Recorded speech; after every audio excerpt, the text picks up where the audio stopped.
প্রিয় ছাত্রছাত্রীরা, তোমরা যারা 2025-এর মাধ্যমিক পরীক্ষা দিতে চলেছ, তোমাদের পরীক্ষা প্রায় দোরগোড়ায় এসে উপস্থিত হয়েছে, একথা বলাই বাহুল্য। এই মুহূর্তে তোমাদের প্রস্তুতি যে জোর কদমে চলছে তা আর বলার অপেক্ষা রাখে না। আজকের এই ভিডিওটা করার উদ্দেশ্য হলো যে আগামী মাধ্যমিক পরীক্ষায় তোমরা তোমাদের ইতিহাস বিষয়ে কোন কোন টিকাগুলির প্রস্তুতি নিয়ে গেলে তোমাদের মাধ্যমিক পরীক্ষার ক্ষেত্রে সমস্ত টিকা কমন পাবে, সেই জন্য তোমাদেরকে কিছু তথ্য দেওয়া।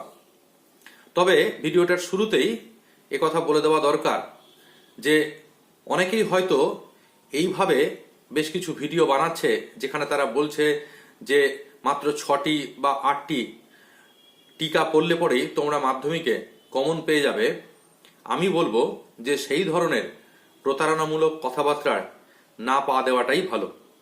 তার কারণ মাধ্যমিকের মতো একটি পরীক্ষার ক্ষেত্রে, যেটা তোমাদের জীবনের প্রথম বড় পরীক্ষা, সেইখানে এই রকম জুয়া খেলাটা মনে হয় যথাযথ হবে না। কারণ কেউই একথা দায়িত্বের সাথে বলতে পারে না যে টিকার মতো একটি বিভাগ যেখানে মাত্র 8টি প্রশ্ন দেওয়া থাকে এবং সেক্ষেত্রেও কিছু নিয়ম কানুন থাকে, সেটা আমি পরে আসছি, সেখানে মাত্র 6টা প্রশ্ন বলে সেই 6টাই কমন আসবে, এই রকম নিশ্চয়তা কিন্তু কেউই দিতে পারেন না। সেই জায়গায় দাঁড়িয়ে তারা কিভাবে এই নিশ্চয়তা দেয় সে বিষয়ে আমার যথেষ্ট সন্দেহ রয়েছে। তো যাই হোক, তাদের কথা আলাদা, আমি আমার কথাটাই শুধুমাত্র বলতে পারি।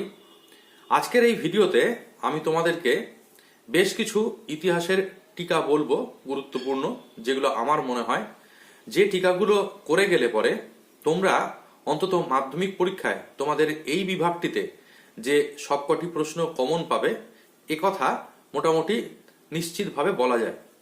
তবে যদি প্রশ্ন একান্তই খুব খারাপ থাকে তাহলে হয়তো 2-1টি প্রশ্ন এদিক ওদিক হলেও হতে পারে। তবে আমার দৃঢ় বিশ্বাস, যা আমি পর্যবেক্ষণ করে দেখেছি এবং আমার এত বছরের অভিজ্ঞতা থেকে আমি বলতে পারি যে এই প্রশ্নগুলো যদি তোমরা করে যাও তাহলে তোমরা অবশ্যই কিন্তু মাধ্যমিকে কমন পাবে ইতিহাসের টিকার ক্ষেত্রে। তো এখন সবার আগে যেটা তোমাদের একটু বলে দেওয়া দরকার সেটা হলো এই, তোমরা অনেকেই হয়তো জানো যে তোমাদের যে ইতিহাসের টেক্সট বই রয়েছে সেই টেক্সট বইয়ে 8টি অধ্যায় থাকে এবং এই 8টি অধ্যায়কে 4টি ভাগে ভাগ করা হয় টিকার ক্ষেত্রে। প্রথমত আর একটা জিনিস তোমাদের বলে দিই যে টিকা থাকে হলো তোমাদের ইতিহাসের যে প্রশ্নপত্র তোমরা পাবে সেখানে ঘ বিভাগে 4-এর দাগে ঘ বিভাগে দেখবে সেখানে 4টি উপবিভাগ করা রয়েছে এবং এই 4টি উপবিভাগের প্রত্যেকটিতে 2টি করে প্রশ্ন থাকে এবং ইনস্ট্রাকশন দেওয়া থাকে যে এই প্রত্যেকটি উপবিভাগ থেকে অন্তত একটি করে প্রশ্ন লিখতেই হবে এবং সর্বমোট 6টি প্রশ্নের উত্তর করতে হবে। অর্থাৎ 4টি উপবিভাগ থেকে তোমাকে প্রত্যেকটা থেকে একটা করে প্রশ্নের উত্তর দিতেই হবে এবং কোনো 2টি উপবিভাগ থেকে তুমি আরো অতিরিক্ত একটি করে প্রশ্ন লিখতে পারো। তাহলে তোমাকে মোট উত্তর করতে হবে হলো 6টি। এবং এই যে উপবিভাগগুলি, সেই উপবিভাগগুলি তোমাদের যে টেক্সট বইয়ের 8টি চ্যাপ্টার রয়েছে সেই 8টি চ্যাপ্টারের 2টি করে চ্যাপ্টার নিয়ে মোট 8টি চ্যাপ্টারকে 4টি উপবিভাগে ভাগ করা হয়েছে। যে সকল প্রশ্নগুলো আমার ক্ষেত্রে গুরুত্বপূর্ণ বলে মনে হয়েছে সেই প্রশ্নগুলো একটু বলে দিয়ে যাই। প্রথমত যে উপবিভাগ, প্রথম উপবিভাগ যেটা রয়েছে অর্থাৎ ঘয়ের 1 নম্বর, সেইখানে যে প্রশ্ন তোমরা পড়বে এবং এই উপবিভাগটা মূলত প্রথম 2টি যে অধ্যায় রয়েছে অর্থাৎ 1 নম্বর অধ্যায় এবং 2 নম্বর অধ্যায়, সেখান থেকে এই উপবিভাগে প্রশ্ন থাকে। সেখানে যে প্রশ্নগুলো তোমাদেরকে তৈরি করে রাখতে হবে খুব ভালোভাবে সেগুলো একটু বলে দিই। প্রথমত, নারী ইতিহাস চর্চার উপর একটি টিকা লেখো। এটা এবছরের জন্য অত্যন্ত গুরুত্বপূর্ণ, অবশ্যই তৈরি করে রেখো। আধুনিক ভারতের ইতিহাস চর্চার উপাদান রূপে 70 বছর এবং জীবনের ঝরা পাতার গুরুত্বের মধ্যে 70 বছরটা কিন্তু খুব ভালো করে দেখে যাও। 3 নম্বর যেটা রয়েছে সেটা হলো খেলাধুলার ইতিহাস চর্চার গুরুত্ব। কোশ্চেন যদি একটু কঠিন হয় তাহলে কিন্তু এই ধরনের প্রশ্ন আসলেও আসতে পারে। 4 নম্বর, আধুনিক ভারতের ইতিহাস চর্চার উপাদান রূপে সোমপ্রকাশ পত্রিকার গুরুত্ব, খুবই গুরুত্বপূর্ণ এবছরের জন্য।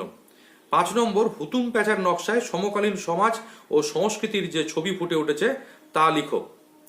এই কটা প্রশ্ন যদি তোমরা ভালো করে রাখো, ভালো করে তৈরি করো, এবং এর পাশাপাশি আরো 2টো প্রশ্ন, একটা হলো চিকিৎসা বিদ্যার ক্ষেত্রে কলকাতা মেডিকেল কলেজের অবদান এবং রামকৃষ্ণদেবের সর্বধর্ম সমন্বয়ের আদর্শ, এই কটা প্রশ্ন তোমাদেরকে কিন্তু প্রথম উপবিভাগ থেকে করতেই হবে।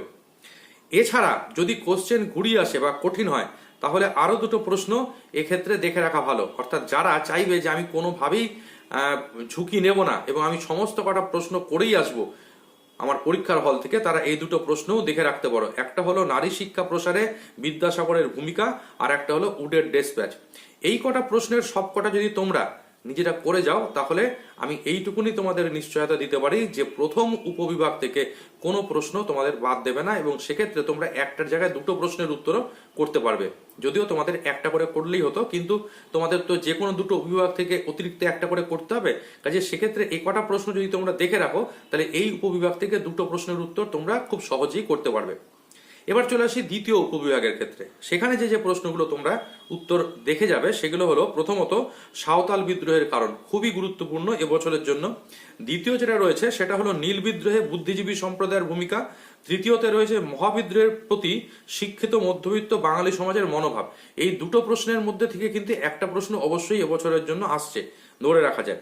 4 নম্বর যেটা রয়েছে সেটা হলো বারাসাত বিদ্রোহ, এবং 5 নম্বর মহারানীর ঘোষণাপত্রের ঐতিহাসিক তাৎপর্য।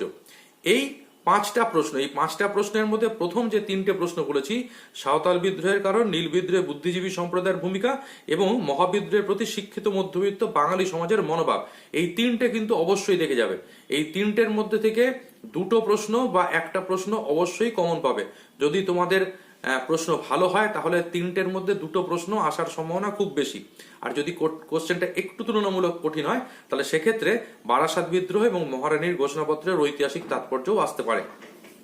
এবার চলে আসি উপবিভাগ গ এর ক্ষেত্রে। উপবিভাগ এখান থেকে ছাপা বইয়ের সঙ্গে শিক্ষা বিস্তারের সম্পর্ক এবং গঙ্গা কিশোর ভট্টাচার্যের অবদান।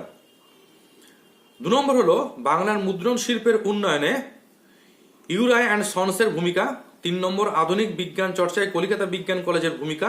4 নম্বর বাংলার কারিগরি শিক্ষার বিকাশে বেঙ্গল টেকনিক্যাল ইনস্টিটিউটের ভূমিকা। 5 নম্বর বারদৌলি সত্যাগ্রহ, এবং 6 নম্বর ওয়ার্কার্স অ্যান্ড পেজেন্টস পার্টি। এর মধ্যে অবশ্যই খুব ভালো করে যেটা দেখে যাবে সেটা হলো আধুনিক বিজ্ঞান চর্চায় কলকাতা বিজ্ঞান কলেজের ভূমিকা, বাংলার কারিগরি শিক্ষার বিকাশে বেঙ্গল টেকনিক্যাল ইনস্টিটিউট, বারদৌলি সত্যাগ্রহ এবং ওয়ার্কার্স অ্যান্ড পেজেন্টস পার্টি। এই 4টে প্রশ্ন কিন্তু খুব ভালো মতো অবশ্যই দেখে যাবে। এছাড়াও দেখে যেও উপেন্দ্র কিশোর রায়চৌধুরীর কথা, অর্থাৎ ইউরাই অ্যান্ড সন্স, এবং গঙ্গা কিশোর ভট্টাচার্য এবং ছাপা বইয়ের সাথে শিক্ষা বিস্তারের সম্পর্ক। একদম শেষ উপবিভাগের জন্য 3টে গুরুত্বপূর্ণ প্রশ্ন রয়েছে। সবার আগে যেটা অবশ্যই দেখবে সেটা হলো হায়দ্রাবাদ কিভাবে ভারতভুক্ত হয়। এই প্রশ্নটার আসার সম্ভাবনাই এবছর সবচেয়ে বেশি। এছাড়াও আর যে দুটো গুরুত্বপূর্ণ প্রশ্ন রয়েছে সেটি হলো স্বাধীনতার পর ভাষার ভিত্তিতে ভারত কিভাবে পুনর্গঠিত হয়, এবং 3 নম্বর দলিতদের অধিকার বিষয়ে গান্ধীজি ও আম্বেদকরের বিতর্ক। এর পাশাপাশি আরো দুটো প্রশ্ন তোমরা দেখে রাখতে পারো। একটি হলো কাশ্মীর সমস্যা এবং অন্যটি হলো দেশভাগজনিত উদ্বাস্তু সমস্যা ও তা সমাধানে সরকারি উদ্যোগ। প্রশ্নটা কিন্তু অন্যভাবেও থাকতে পারে, এভাবেও থাকতে পারে যে ভারতের পূর্ব এবং পশ্চিমাঞ্চলের মধ্যে উদ্বাস্তুজনিত সমস্যার তুলনামূলক আলোচনা।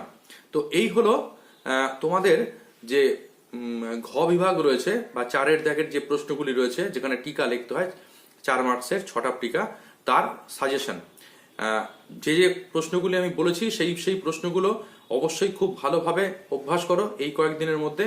দেখবে যে তোমরা এখান থেকেই তোমাদের পরীক্ষায় কিন্তু সবকটা কোশ্চেন কমন পেয়ে যাচ্ছ।